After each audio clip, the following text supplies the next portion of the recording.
हरियापुर गांव में रामू नाम का एक गरीब और फूटी किस्मत वाला लकड़हारा रहा करता था। रामू के साथ कुछ न कुछ हमेशा बुरा ही घटित होता रहता था। एक दिन रामू कुल्हाड़ी लेकर जंगल जाने ही वाला था कि तभी उसकी पत्नी गौरी उससे बोली, मेरी बात कान खोलकर सुन लो, आज मुझे जलेबी खानी है। अरे बकवास बंद कर गौरी, तुझे अच्छी तरह से पता है कि मैं बड़ी मुश्किल से ही 2 वक्त की रोटी जुटा पाता हूँ और तुझे जलेबी खाना है। गजब करती है। मुझे कोई मतलब नहीं। दूसरे लकड़हारों की पत्नियों को रोज शाम के वक्त अच्छे अच्छे पकवान खाते हुए देखती हूँ। मैं तो तुमसे केवल जलेबी मांग रही हूँ। रामू ने अपनी पत्नी गौरी की बात का कोई जवाब नहीं दिया और कुल्हाड़ी लेकर जंगल की ओर निकल गया। सुबह से शाम तक रामू ने घने जंगल में मेहनत से लकड़ियां काटी। लकड़ियों का गट्ठर अपने सिर पर रखकर वो बोला, अरे आज किसी भी कीमत पर मुझे इन लकड़ियों को अच्छे दामों में बेचना ही होगा और अपनी पत्नी के लिए जलेबी ले जाना होगा, नहीं तो आज वो मेरी जान ले लेगी। गजब ताने मारती है भाई। चलो। इतना कहकर लकड़हारा रामू गांव की दिशा की ओर चलने लगा कि तभी अगले ही पल तेज बारिश होने लगी। अरे रे रे रे रे रे भगवान, ये क्या हो गया? अरे अभी बारिश क्यों करवा दी? लकड़ी बेच लेता फिर करवाते। अरे रे कहाँ रुकूं? रामू छिपने के लिए कोई स्थान ढूंढने लगा। कुछ ही देर में लकड़ियां पूरी तरह गीली हो गईं। रामू गीली लकड़ियां लेकर गांव के बाजार में आ गया। तभी एक ग्राहक उसके पास आया। हाँ भैया, लकड़ियों के क्या दाम है? हाँ देखिए भैया, मैं केवल 5 मुद्राओं में सारी लकड़ियां दे दूंगा आपको। हैं, मेरा दिमाग खराब है क्या जो मैं तेरी गीली लकड़ियां 5 मुद्राओं में खरीदूंगा? बस 1 मुद्रा दूंगा, 1। जल्दी बता। हाँ ठीक है भैया, लाओ 1 ही मुद्रा दे दो। ग्राहक ने 1 मुद्रा पकड़ा दी। रामू ने वो मुद्रा ली और सीधे अपने घर चला गया। रामू घर पहुंचा और 1 मुद्रा अपनी पत्नी के हाथ में रख दी। ये क्या, केवल 1 मुद्रा? कल मैं शंकर लकड़हारे के घर पर बैठी थी। मेरे सामने शंकर ने अपनी पत्नी के हाथों में पूरी 10 मुद्राएं रख दी और मैंने तुमसे जलेबी लाने को कहा था, वो कहाँ है? हाय रे मेरी फूटी किस्मत। अरे अचानक से बारिश हो गई तो मैं क्या करता? रामू की पत्नी गुस्से से पैर पटकते हुए वहां से चली गई। अगले दिन रामू फिर से अपनी कुल्हाड़ी लेकर जंगल की ओर निकल गया और लकड़ियां काटने लगा। लकड़ियां काटने के बाद रामू अपने सिर पर गट्ठर रखकर गांव की ओर जाने लगा कि तभी तेज तूफान आ गया। तेज हवा की रफ्तार से रामू का संतुलन डगमगा गया और वो गिर पड़ा। अरे सत्यानाश हो, इस तूफान को भी अभी आना था। हाय रे मेरी लकड़ियां, कितनी मेहनत से काटी थी। सोचा था कि आज अच्छे दामों में बेचूंगा, लेकिन ये तभी रामू ने देखा कि उसकी लकड़ियां तालाब में गिर चुकी हैं और पानी में तैर रही हैं। हे भगवान, आज तो मेरी सारी मेहनत पर पानी फिर गया। अब मैं क्या करूंगा? मेरे पूरे दिन की मेहनत बेकार हो गई। लगता है आज खाली हाथ ही जाना पड़ेगा। क्या करते हो भगवान, क्या चाहते हो? रामू खाली हाथ घर पर आ गया। ये क्या, कल 1 मुद्रा लेकर आए थे, आज कुछ भी नहीं। देख गौरी, मेरी बात समझ, इसमें मेरा कोई दोष नहीं था। अचानक से जंगल में तूफान आ गया तो मैं क्या करूं? गलती तुम्हारी नहीं, गलती मेरी है और मेरे जीवन की सबसे बड़ी गलती थी तुमसे विवाह करना। इतना कहकर गौरी गुस्से से पैर पटकते हुए वहां से चली गई। रामू की आंखों में आंसू आ गए। वो अपने घर के बाहर चारपाई पर बैठ गया और आकाश की ओर देखकर बोला, हे भगवान, आखिरकार मेरे दिन कब बदलेंगे? क्या मैं सारा जीवन ऐसे ही रहूंगा? अगर ऐसा ही हाल रहा तो वो दिन दूर नहीं, जब मेरी पत्नी भी मुझको छोड़कर भाग जाएगी। इतना कहकर रामू आकाश को निहारते हुए नींद में समा गया। अगले दिन रामू फिर से जंगल की ओर चला गया। सुबह से लेकर शाम तक उसने बड़ी मेहनत से लकड़ियां काटी और लकड़ियों का गट्ठर बनाकर गांव की ओर जाने ही वाला था कि तभी वहां पर एक जंगली भेड़िया आ गया। वो भेड़िया रामू को घूरने लगा और अचानक उस पर हमला कर दिया। रामू घबरा कर भागा। लकड़ियों का गट्ठर नीचे गिर गया और उसकी कुल्हाड़ी भी झाड़ियों में जा गिरी। रामू दौड़कर एक घने वृक्ष के पीछे छिप गया। कुछ देर बाद भेड़िया वहां से चला गया। हे भगवान, अब आखिरकार ये क्या हो रहा है? परसों बारिश, कल तूफान और आज ये जंगली भेड़िया। क्या अब मैं कभी भी लकड़ियां गांव में नहीं बेच पाऊंगा? क्या कहूं मैं? इतना कहकर रामू ने उन लकड़ियों को देखा जो कच्ची मिट्टी पर गिरकर खराब हो चुकी थीं और उन पर कीचड़ लग गई थी। उसे अपनी कुल्हाड़ी भी कहीं नहीं मिली। रामू बेचारा चुपचाप गांव लौटने लगा। अचानक फिर से बारिश शुरू हो गई। उसका पैर फिसल गया और वो गिर पड़ा। अरे सत्यानाश, सत्यानाश! अरे अब तो कपड़े भी गंदे हो गए। क्या कहूं मैं? कुछ देर बाद रामू गांव पहुंचा। उसकी हालत देखकर गांव का मुखिया जो चौपाल पर बैठा था चौंक पड़ा और दौड़ता हुआ उसके पास आया। अरे अरे भाई रामू, रामू रुको रुको। अरे भाई तेरे कपड़ों को क्या हो गया? क्या तू कीचड़ वीचड़ में गिर गया था क्या? रामू ने सारी घटना मुखिया को बता दी। मुखिया हंसते हुए उसका मजाक उड़ाने लगा। अरे अरे देख भाई रामू, पूरे गांव को पता था कि तेरी किस्मत फूटी है। आखिरकार तू क्यों नहीं मान लेता कि तू फूटी किस्मत वाला है? अरे बकवास बंद करो मुखिया। मदद करने की बजाय तुम मेरा मजाक उड़ा रहे हो। अरे अबे क्या मेरी मती मारी गई है जो मैं तेरी मदद करूंगा? नहीं भैया, फूटी किस्मत तू ही रख। तेरा रोग मुझे नहीं चाहिए। चल चल चल, देख क्या रहा है, दफा हो जा यहां से, चल जा। रामू चुपचाप अपने घर लौट आया। रामू की हालत देखकर गौरी चौंक गई। ये आपके कपड़ों को क्या हुआ और आपका चेहरा मिट्टी से क्यों सना हुआ है? रामू ने सारी घटना अपनी पत्नी गौरी को बता दी। किसी ज्योतिषी को अपना हाथ दिखाओ और पूछो कि आखिर तुम्हारी कुंडली में जो शनि बैठा है वो कब दूर होगा। किसी पंडित से दोष निवारण करवाओ, हवन करवाओ, पूजा करवाओ, कुछ भी करो, लेकिन घर पर कुछ धन तो लेकर आओ।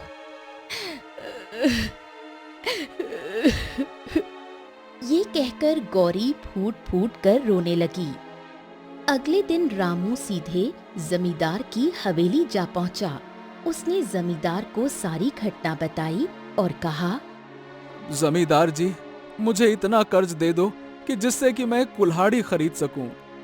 हाँ ठीक है ठीक है, तेरी हालत पर तरस खाकर मैं तुझे ये मुद्राएं दे रहा हूँ, पर मुझे लगता नहीं कि तू इन्हें कभी चुका पाएगा, क्योंकि तू कुछ भी कर ले, तेरी फूटी किस्मत के सहारे तू कुछ नहीं कर पाएगा। हाँ। इतना कहकर जमींदार हंसने लगा।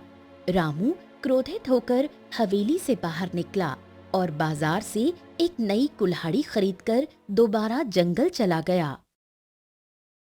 जंगल पहुंचकर रामू लकड़ियां काटने के बजाय एक वृक्ष के नीचे बैठकर रोने लगा।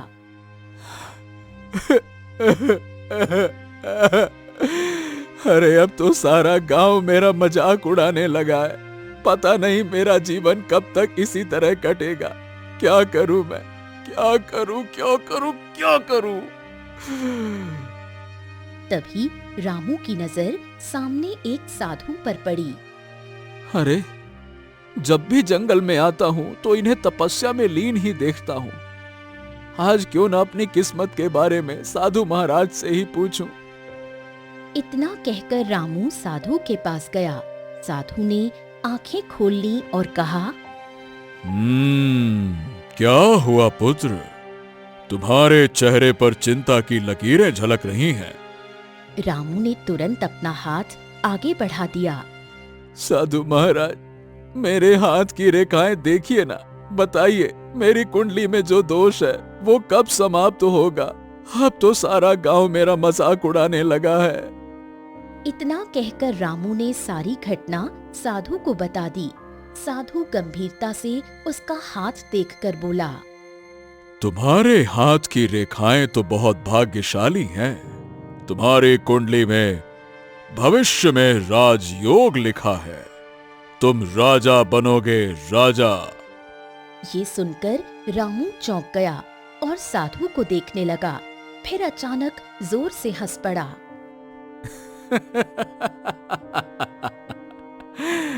अरे साधु महाराज, गांव वाले तो मेरा मजाक उड़ाते ही हैं, पत्नी भी मेरा मजाक उड़ाती है। आप भी ना, आप भी मेरा मजाक ही उड़ाने लगे। ठीक है, यही दुनिया की रीत है। ओम नमः शिवाय, नमः शिवाय। शांत पुत्र शांत। ऐसी कोई बात नहीं है। ना मैं किसी का मजाक उड़ाता हूं, ना किसी से मजाक करता हूं। जो देखा मैं वही बता रहा हूं। तुम्हारे हाथ की लकीरें यही बता रही हैं बेटा। अच्छा, राजयोग है, वो भी मेरे हाथ में? तो बताइए, थोड़ा समझाइए, थोड़ा इशारा दीजिए, जिससे मैं ये समझ सकूं कि एक मामूली सा लकड़हारा जिसके खाने तक के पैसे नहीं हैं, वो कैसे राजा बनेगा? बताइए। साधु रहस्यमयी अंदाज में मुस्कुराए और बोले, तुम्हारा मेरे पास आना ही इस बात का इशारा है कि नियति तुम्हें अब महल की ओर खींच रही है। यहां से दाहिनी दिशा में चले जाओ, वहां एक घना जंगल है। जो भी पहला प्राणी तुम्हें वहां दिखाई देगा, उसे अपने घर ले जाना। उसके बाद देखना तुम्हारी किस्मत बदल जाएगी। इतना कहकर साधु ने अपनी आंखें बंद कर लीं। रामू गहरी सोच में डूब गया और चुपचाप उठकर लकड़ियां काटने चला गया। लकड़ियां काटते हुए अचानक रामू ने अपना हाथ रोक लिया। एक बार साधु महाराज की बात मानने में भला क्या ही हर्ज है, कर लेते हैं। साधु महाराज बड़ी ही गंभीरता से कह रहे थे, हो सकता है मेरी किस्मत में राजयोग लिखा हो। भाई, किस्मतें ऐसी ही तो बदलती हैं। चल रामू, किस्मत आजमाया जाए अब, चल। इतना कहकर रामू कुल्हाड़ी लेकर साधु की बताई हुई दिशा की ओर चल पड़ा। रामू अपनी धुन में जंगल की ओर बढ़ रहा था कि तभी उसकी नजर एक तालाब के किनारे खड़े हुए एक उदास गधे पर पड़ी। गधे को देखकर रामू बुरी तरह से चौंका और अपने आप से बोला, हैं?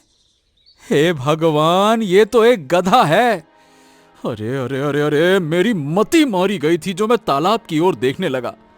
अब तो मुझे इस गधे को ही अपने घर ले जाना पड़ेगा। इतना बोलकर रामू गधे के पास चला गया। मैं क्या बोलूं? चल चल भाई गधे, अरे चल गधे चल। तेरा समय अब जंगल में खत्म हो गया। अब तुझे मेरे घर पे रहना होगा, क्योंकि तेरी ही वजह से मेरी किस्मत बदलेगी। पता नहीं गधे कब से किस्मत बदलने लगे, साधु महाराज भी ना। चल भाई चल। गधा चुपचाप रामू के साथ चल पड़ा। थोड़ी देर बाद रामू अपने घर आ गया।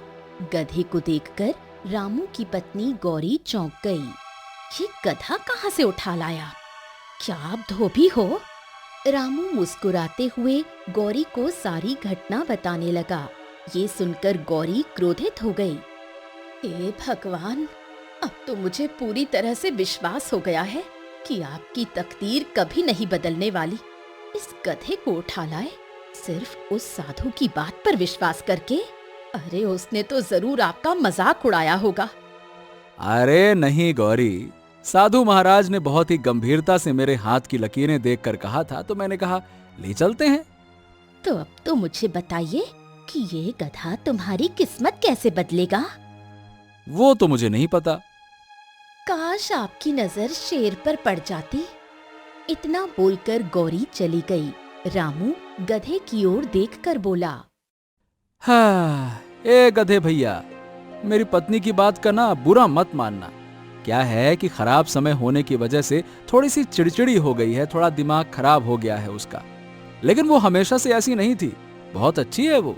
हाँ। रामू की बात सुनकर गधा ढेंचू ढेंचू करने लगा।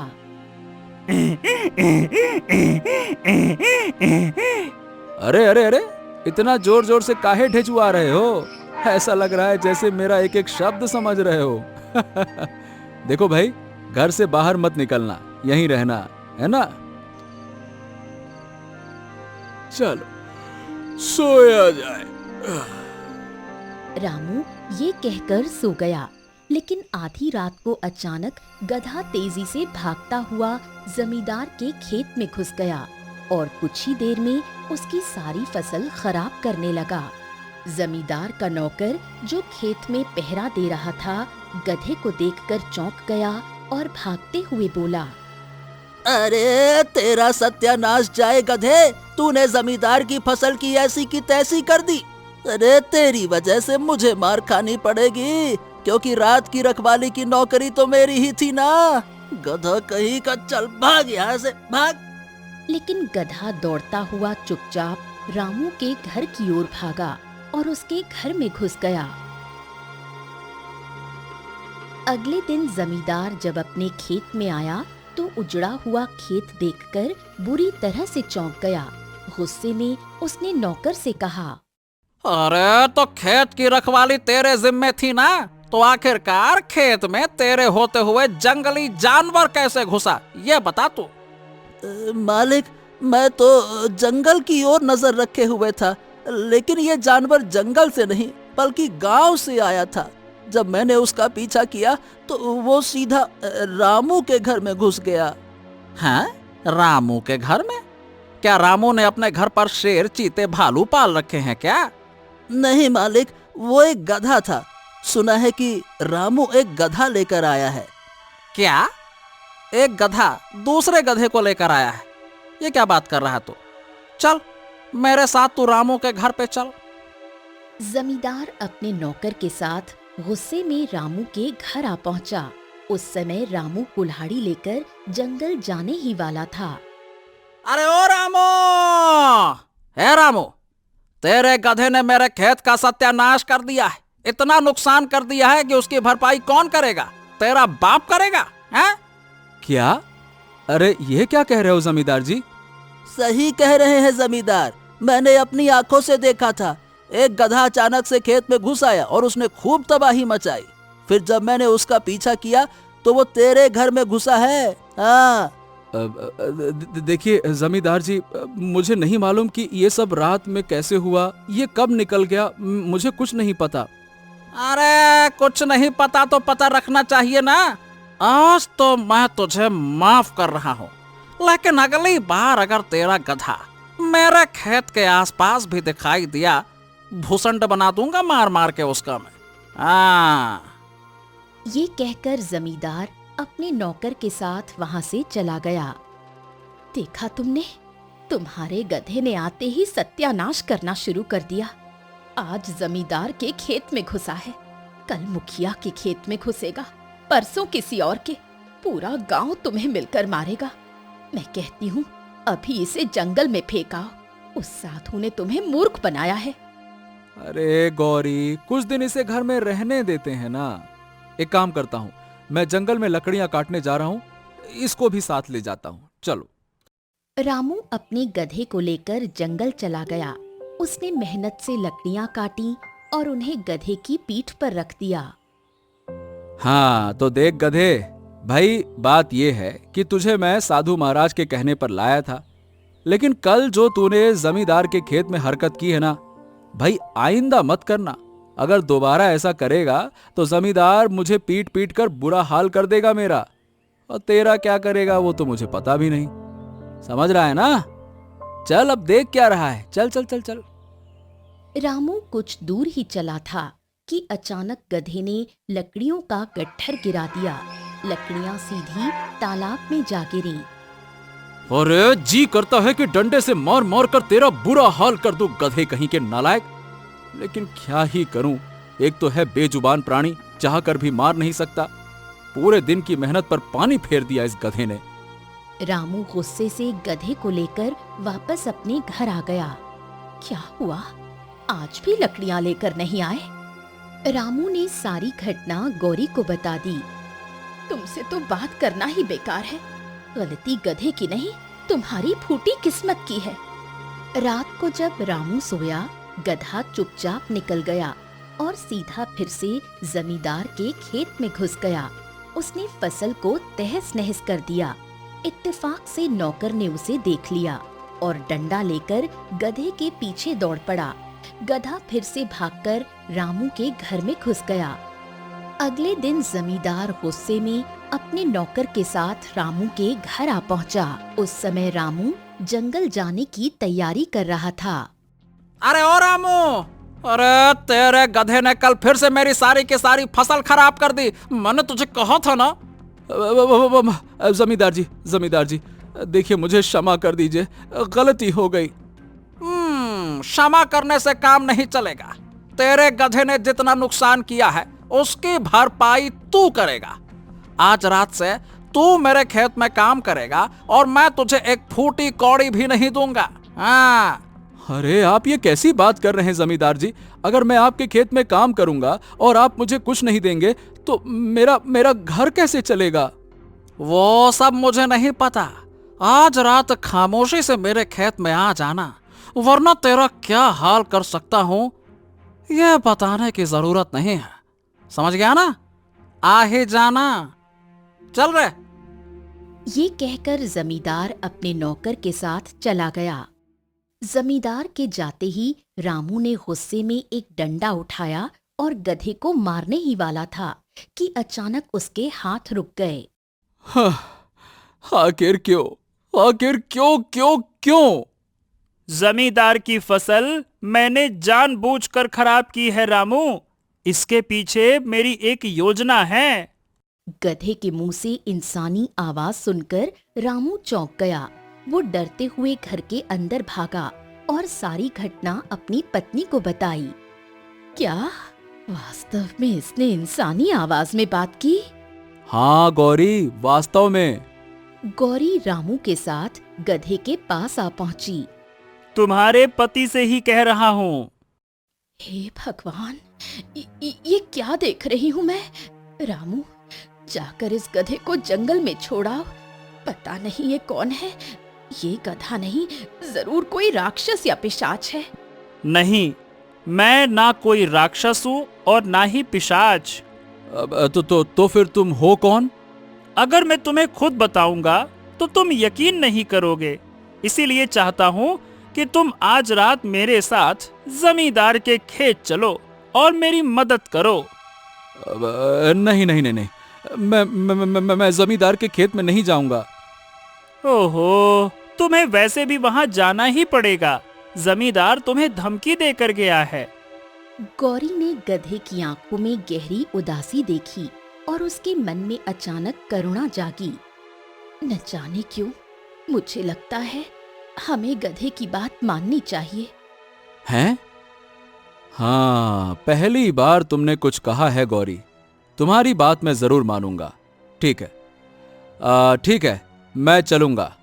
लेकिन हाँ, तुम्हें वहां कोई हरकत नहीं करनी है, समझ गए? समझ गया। चिंता मत करो, बस वही करना जो मैं कहूंगा। चलो। आधी रात को रामू गधे को लेकर चुपके से जमींदार के खेत पहुंचा। खेत की रखवाली कर रहा नौकर उसे देखकर चौंक गया। अरे, तू ये गधा यहाँ लेकर क्यों आ गया? हाँ, ये गधा अब कुछ नहीं करेगा। मैं साथ में हूं ना। अगर इसने जरा सी भी हरकत की तो मैं इसका ऐसा बुरा हाल करूंगा कि खेत की सारी बर्बादी मैं रात भर में ठीक कर दूंगा। ठीक है? नौकर मुस्कुराया और सिर हिलाते हुए वहां से चला गया। हाँ, अब बताओ क्या करना है? जमींदार की हवेली जाओ और वहां चुपके से नजर रखो। तुम्हें शायद कोई अजनबी दिखाई देगा। उसकी और जमींदार की बातें ध्यान से सुनना। रामू दबे पांव हवेली पहुंचा और छुपकर देखने लगा। तभी एक नकाबपोश घुड़सवार हवेली में दाखिल हुआ। रामू चौंक गया और अंदर घुसकर सुनने लगा। आओ आओ आओ मंत्री जी, आओ आओ आओ, तुम्हारा ही इंतजार था। अरे लेकिन मैं कैसे मान लूं कि मेरा काम हो गया है? देखिए मंत्री जी, मैंने एक पहुंचे हुए तांत्रिक से कहा था, उसने राजा विक्रम को अपनी तंत्र शक्ति से गायब कर दिया है। अब वो कभी महल नहीं लौटेगा। हाँ। लेकिन अगर राजा विक्रम 1 महीने में वापस आ गया तो फिर तो मेरी सारी योजना पर पानी फिर जाएगा ना। चिंता मत करो, तांत्रिक ने मुझे एक विचित्र पत्थर दिया है। जब तक वो पत्थर मेरे खेत में गड़ा है, राजा विक्रम कभी लौट कर नहीं आएगा और मेरे खेत में कोई गांव वाला आने की हिम्मत भी नहीं करेगा। हाँ। ये सुनकर मंत्री का चेहरा खिल उठा। मुझे तुमसे यही उम्मीद थी, पर याद है ना, जब मैं राजा बनूंगा तो तुम्हें ऊंचा पद और जमींदारी दे दूंगा। हाँ, यही हमारी सौदेबाजी थी। ये सुनकर मंत्री दोबारा नकाब पहनकर घोड़े पर बैठा और हवेली से चला गया। रामू ये सब देखकर और सुनकर दंग रह गया। हवेली में सब सुनने के बाद रामू दबे पांव खेत में लौटा। वहाँ गधा उसका इंतजार कर रहा था। गधे भाई, मैंने सब कुछ सुन लिया। जमींदार और मंत्री दोनों राजा विक्रम के खिलाफ षड्यंत्र कर रहे हैं, लेकिन आखिरकार उन्होंने हमारे राजा को गायब कहां किया है? मैं इस रहस्य को पहले से जानता था। इसी कारण मैंने जानबूझकर खेतों में तबाही मचाई ताकि जमींदार तुम्हें यहाँ लाए और फिर मैं तुम्हें हवेली पर नजर रखने के लिए भेज सकूं।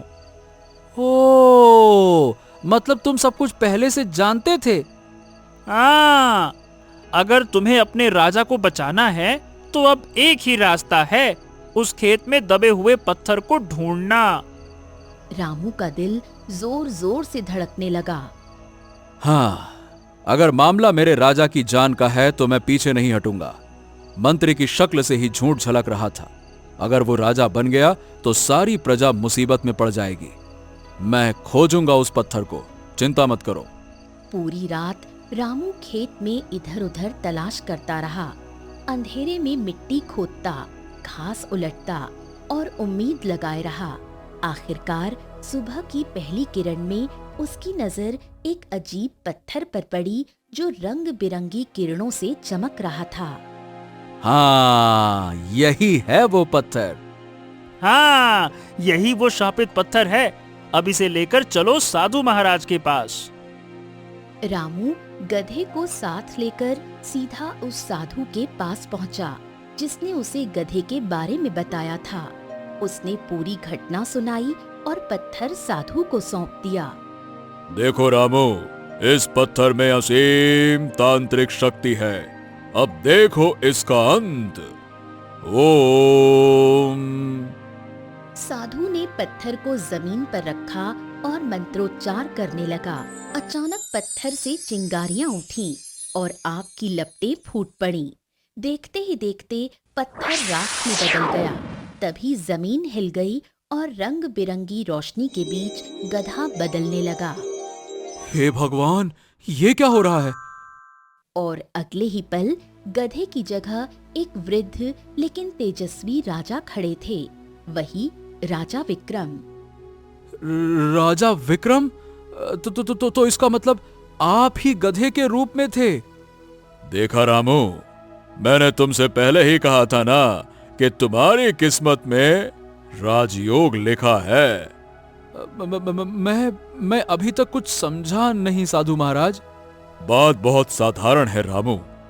राजा विक्रम की कोई संतान नहीं है और इसी बात का फायदा राजा का मंत्री उठाना चाहता था, लेकिन वो सीधे तौर पर राजा पर आक्रमण नहीं कर सकता था। इसीलिए उसने दूसरा रास्ता चुना। उसने हरियापुर गांव के जमींदार की मदद ली और उसे राजा विक्रम को रास्ते से हटाने के लिए राजी किया। जमींदार तंत्र मंत्र में ज्यादा रहता था, इसीलिए वो एक तांत्रिक से मिला। उसने तांत्रिक के सामने यह प्रस्ताव रखा कि काले जादू से राजा विक्रम को खत्म कर दो, मगर तांत्रिक ने कहा कि मैं कुछ ऐसा करूंगा जिसकी कल्पना भी किसी ने नहीं की होगी। जब भी राजा विक्रम शिकार करने जाए तो मुझे बता देना। कुछ दिन बाद जब राजा विक्रम शिकार करने गया, तभी तांत्रिक वहां पहुंचा और अपनी शक्तियों से राजा विक्रम को गधे में परिवर्तित कर दिया और उसका असली रूप एक विचित्र पत्थर में कैद कर दिया और वो पत्थर जमींदार को दे दिया और कहा उसने कि जब तक ये पत्थर तुम्हारे पास रहेगा राजा विक्रम महल नहीं पहुंच पाएगा। मगर तांत्रिक ये नहीं जानता था कि समय बदल भी सकता है। एक दिन राजा विक्रम गधे के रूप में मुझे मिला और उन्होंने अपनी सारी व्यथा सुनाई। मैंने राजा विक्रम को भरोसा दिलाया कि समय आने पर सब ठीक हो जाएगा। और रामू, आगे की कहानी तो तुम जानते ही हो। हाँ चलिए ठीक है, महाराज सुरक्षित हैं, ये सुनकर मैं बहुत खुश हूं। और रामू, मेरी कोई संतान नहीं है, तुम ही मेरे उत्तराधिकारी हो और तुम ही इस राज्य के अगले राजा हो। राजा विक्रम रामू के साथ उसके घर पहुँचे और सारी घटना गौरी को बताई। गौरी बहुत खुश हो गई। अब से तुम दोनों का स्थान यहाँ नहीं बल्कि महल में है। राजा विक्रम रामू और गौरी को लेकर महल पहुँचे। महल में राजा विक्रम को देखकर मंत्री बुरी तरह डर गया और राजगुरु खुश हो उठे। मंत्री को बंदी बना लो, ये गद्दार है। सैनिकों ने तुरंत मंत्री को बंदी बना लिया। कुछ देर बाद जमींदार को भी पकड़ लिया गया और दोनों को हमेशा के लिए कैद कर लिया गया। और इस तरह रामू और गौरी को राज्य का अगला राजा और रानी घोषित किया गया। एक गरीब लकड़हारा जिसने हमेशा बदकिस्मती झेली थी, किस्मत के अद्भुत खेल से आखिरकार राजा बन गया।